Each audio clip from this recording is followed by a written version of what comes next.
English Bridge Podcast. From your favorite healing space. Here's the uncomfortable truth. You're not exhausted because you worked too hard today.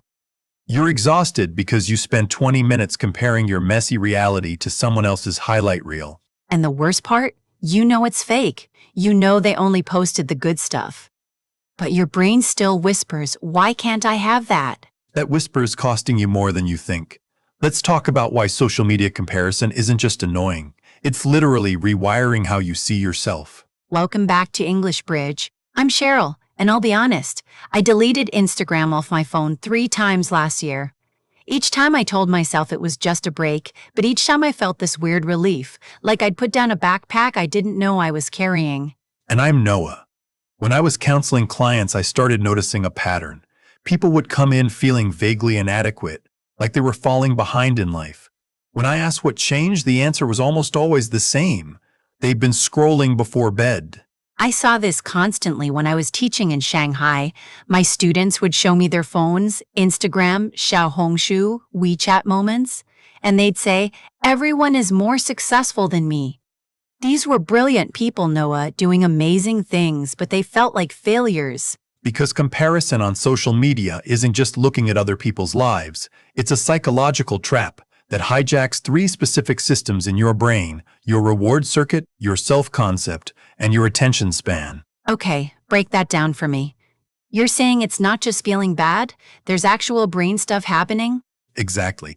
Every time you scroll and see someone's vacation photo, new job, perfect relationship, your brain runs an automatic comparison. And because you're comparing your internal experience to their external image, you always lose. So I'm comparing my messy apartment and my bad hair day to their filtered sunset on a beach? That's not even a fair fight. It's worse than unfair. It's engineered to keep you coming back. The platforms profit when you feel slightly inadequate, because inadequate people scroll longer, searching for that hit of validation. That's dark, Noah.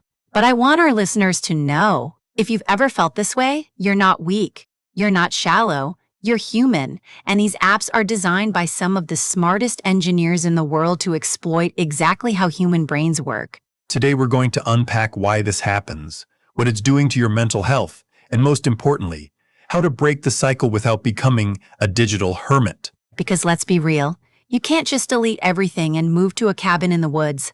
Most of us need social media for work, for staying connected, for practical stuff. Right. So this isn't about quitting cold turkey. It's about understanding the mechanism so you can use these tools without letting them use you. All right, Noah, before we get into the psychology, I think we need to just name what this feels like. Because if someone's listening right now and they've never admitted this out loud, they need to know they're not alone. Picture this. You're sitting on your couch after a long day. You've earned this rest. You open Instagram just to unwind for 5 minutes, and suddenly you're looking at someone from high school who just bought a house. Oh God, I feel this in my chest already. And you're happy for them. You really are. But there's this little voice that goes, what am I doing wrong? Then you keep scrolling. Someone else just got promoted.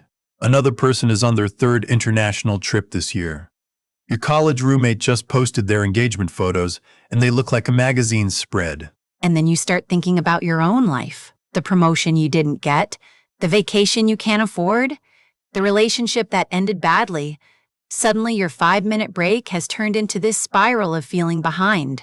You look up and 20 minutes have passed. You feel worse than before you started. Your heart rate is slightly elevated, your shoulders are tense, and you can't even remember half of what you saw. But here's the thing that really gets me. You know it's curated. You know they're only posting the good stuff. You're not stupid.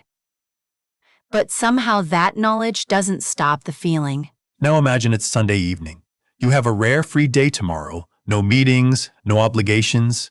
You should feel excited, but instead you feel this low-grade anxiety about wasting it. I literally had this exact feeling last weekend, Noah. I kept thinking, I should do something productive. I should go somewhere. I should make this day count. Because you've seen 1,000 posts about people's perfect Sundays. Brunches, hikes, museums, farmers markets. Your nervous system is primed to believe that rest requires performance. So you're exhausted from things that didn't even happen? You're tired from the imaginary hike you didn't take, the brunch you didn't photograph, the productive morning routine you didn't perform. Your body is responding to social pressure that exists only in your phone. It's like being stressed about a party you were never actually invited to. And the irony is, the people posting those perfect Sundays, half of them probably felt anxious about posting it. They probably took 30 photos to get one good one, then worried if it was good enough. Here's another one. You finally have a day off. Complete freedom. You could do anything. And somehow that freedom feels paralyzing. Yes, I had a student in Seoul who called this the tyranny of choice. She'd have a Saturday with no plans and she'd spend 2 hours just trying to decide what to do, scrolling through options. Because social media has shown you 1,000 possible versions of how to spend your free time. Each one looks better than the last. The coffee shop with the aesthetic lighting, the hiking trail everyone's discovering, the new museum exhibit. So you're not just choosing what to do, you're choosing what not to do. And every choice feels like you're missing out on something better. Freedom requires decisions, and decisions require energy you don't have. So you end up doing nothing, then feeling guilty about wasting your day. Meanwhile, if you'd just gone to your regular coffee shop or taken a walk in your neighborhood without posting about it, you probably would have actually enjoyed it. Let's talk about emotional labor. You spend all day managing how other people perceive you, smiling at work, being patient in meetings, staying positive in group chats. When I was teaching in Shanghai, I was on for 8 hours a day, encouraging students, managing classroom energy, being the fun American teacher. It was exhausting in a way I couldn't explain. That's because emotional regulation uses your prefrontal cortex, the same part of your brain that handles complex decisions and self-control. Every time you suppress frustration or perform enthusiasm, you're burning cognitive fuel. And here's what nobody sees. That work is invisible. Your boss sees you smiling in the meeting. Your friends see you liking their posts. Nobody sees the effort it takes to keep that mask on. Then you get home and open social media, and everyone else looks effortlessly happy. Their lives look easy, and you think, why is this so hard for me? But they're doing the exact same thing you are. They're performing too. You're just comparing your behind-the-scenes struggle to their edited final cut. And here's the final one, the comparison trap. You're scrolling late at night, and you see someone your age who just launched a business, wrote a book, ran a marathon. I remember one night I saw 3 different people post about major accomplishments in one scroll session. One got into grad school, one bought a car, one posted about hitting some fitness goal, and I was literally sitting in my pajamas eating cereal for dinner. Your brain doesn't process those as 3 separate people with their own struggles. It processes them as evidence that everyone is winning except you. And the rational part of my brain knew that was ridiculous. I knew I was doing fine. I knew those people probably had bad days too. But at 11 p.m., lying in bed, that rational voice gets really quiet. Because you're not comparing your reality to their reality. You're comparing your internal chaos, the self-doubt, the tiredness, the mundane struggle, to their highlight reel. And that's a rigged game. You will always lose when you compare your rough draft to someone else's published version. But knowing that doesn't make it stop hurting. So why does this happen? Let's start with cognitive load.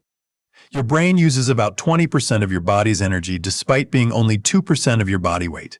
And comparison is expensive. Wait, so you're saying just looking at Instagram is burning brain energy? Like measurable energy? Absolutely.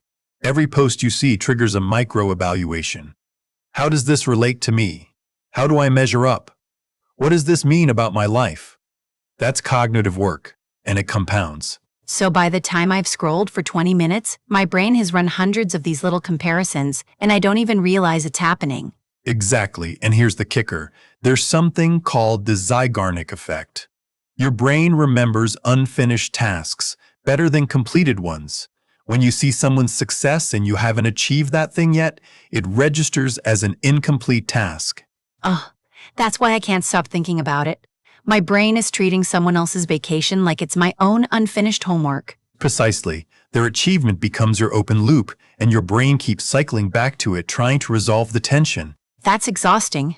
No wonder I feel drained after scrolling even though I'm just sitting there. The second reason is emotional labor, which we touched on earlier.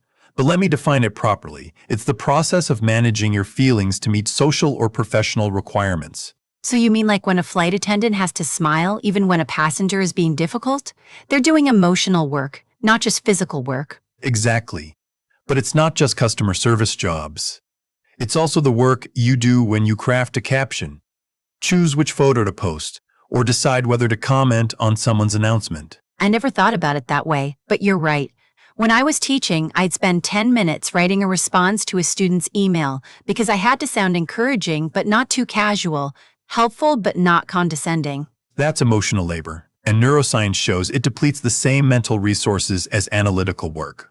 You're not just scrolling, you're constantly adjusting your social performance. So even when I'm not posting anything, just consuming content is work because I'm managing my reactions, my feelings about what I'm seeing. Right, and that labor is compounded by cultural context, which is the third factor. In collectivist cultures, which includes much of Asia, Latin America, and parts of Europe, social harmony and group belonging are paramount. Your worth is often measured by your contribution to the group. But Noah, why does this seem bigger in some cultures? Like, my students in Asia seemed way more stressed about social media than my friends back in the States. Because in collectivist settings, every post isn't just about you. It's about how you reflect on your family, your school, your company.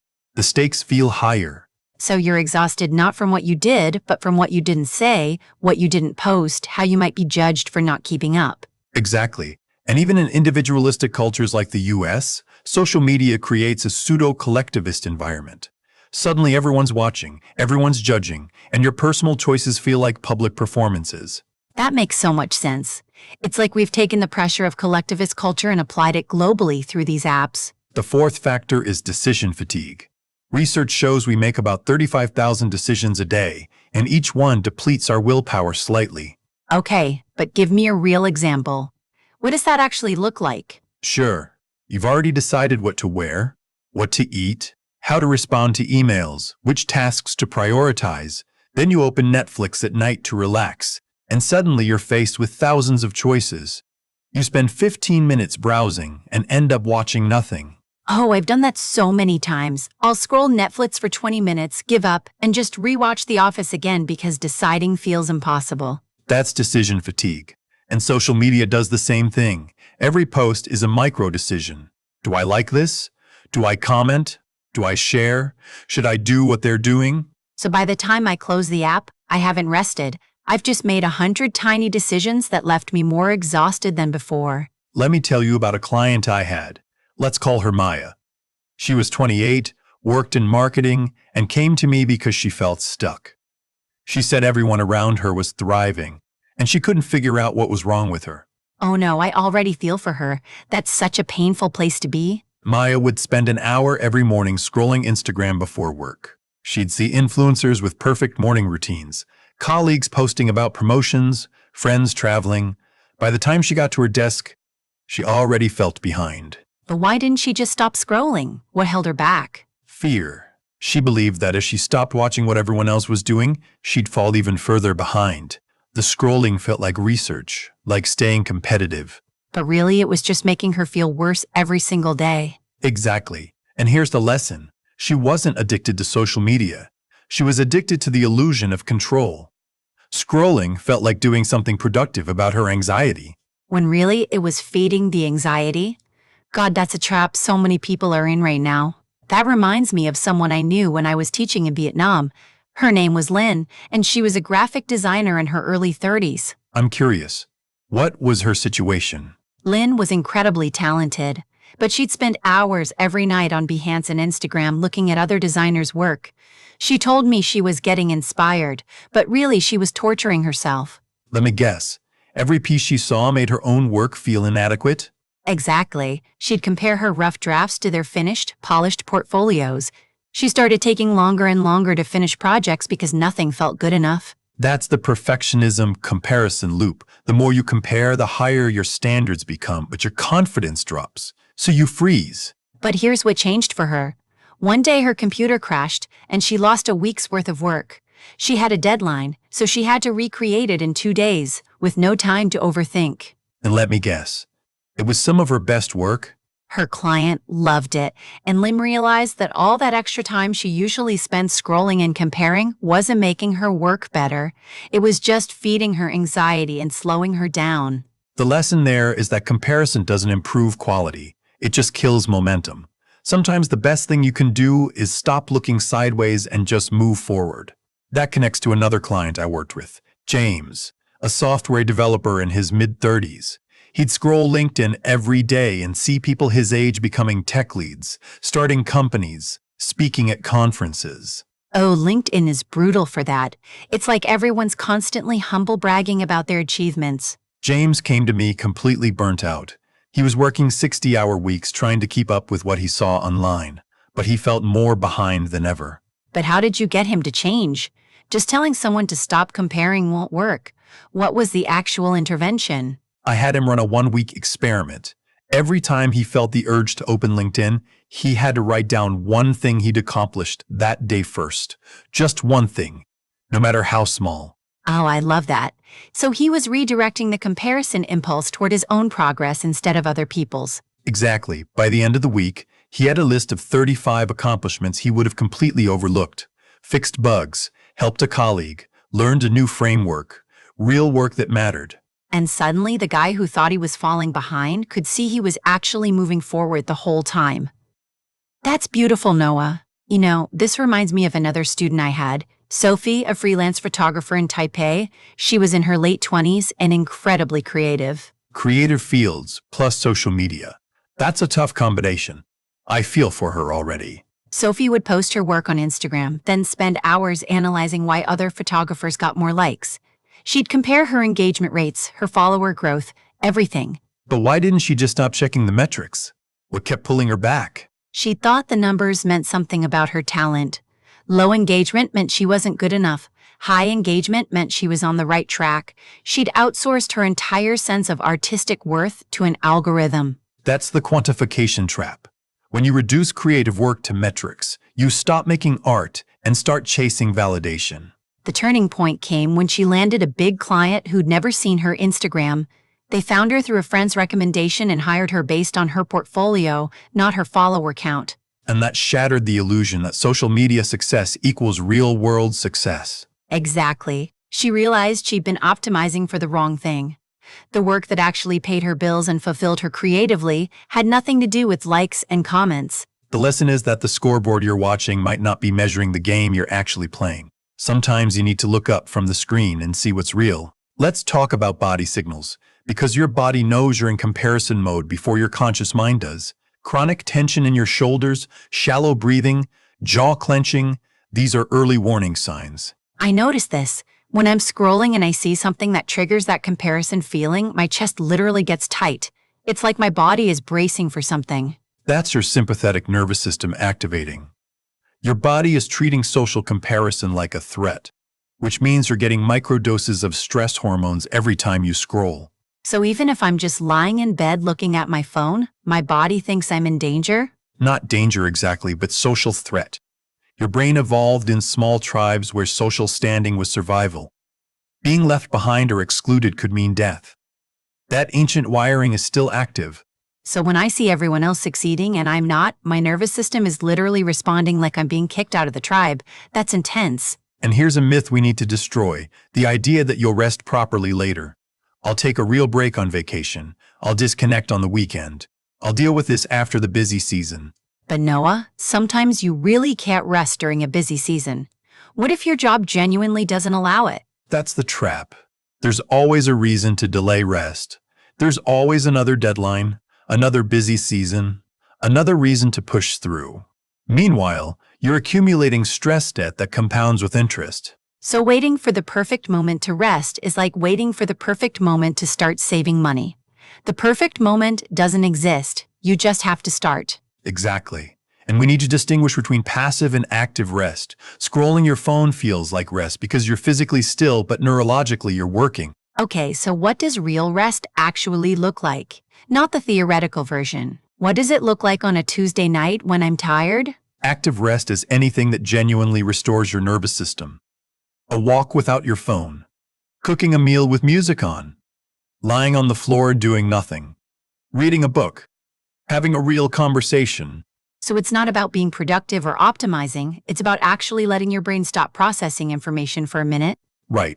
Your brain needs downtime to consolidate memories, process emotions, and restore cognitive resources. Scrolling prevents all of that. That explains why I can scroll for an hour and still feel exhausted.